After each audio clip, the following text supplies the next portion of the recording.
Parents are still shaking their heads after a woman was not charged with negligence when she left her 2-year-old nephew in a sweltering vehicle in a Saanich parking lot. Police say the child was alone in the vehicle in direct sunlight for about 15 minutes before he was pulled to safety by a concerned citizen.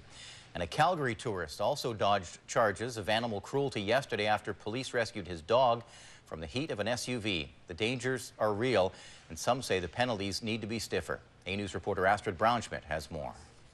Sit inside a hot car for just a few minutes. How are you feeling as an adult? And we've only been here a couple of minutes. Uncomfortable. It really is one of those sorts of situations we're almost in a convection type oven. Now imagine being a child left inside a sweltering vehicle. Leaving them in a situation which they are literally in a potential of achieving heat stroke within 10 minutes, and in high temperatures and dark cars, death as early as 30 minutes. This 2-year-old boy was found alone in a car in direct sunlight yesterday afternoon while his aunt shopped in the air-conditioned mall. Police estimate the boy was in the hot car for about 15 minutes. Dr. Stanwyck says that's 15 minutes too long. The temperature in a car can rise by 1 degree per minute, and the heating of the brain to the temperatures above 41 degrees is associated with damage. Same thing goes for a dog, like this one found locked inside this SUV for more than an hour. That dog in 5 minutes can go into distress. It can suffer brain damage, irreversible neurological damage. The SPCA says they get calls every day about dogs left in hot cars. Saanich police say in the past week they've received 5 or 6 calls of children being left alone in a vehicle. Officers could have charged this boy's aunt with criminal negligence, but didn't.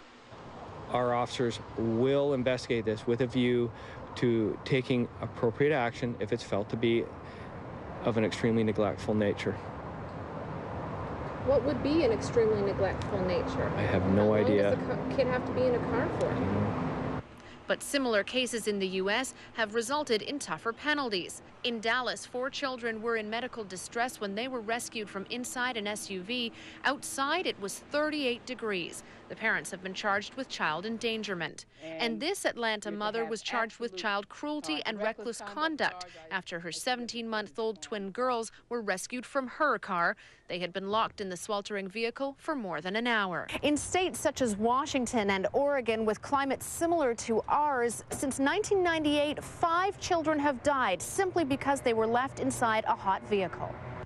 In the case of this child in Saanich, the Ministry of Children and Families is now involved. The owner of this dog also dodged charges of animal cruelty, but the incident has outraged the Victoria SPCA. People should be smarter. People should know better. It's not that, the reality is if you were sitting in your car today, you would be overheated.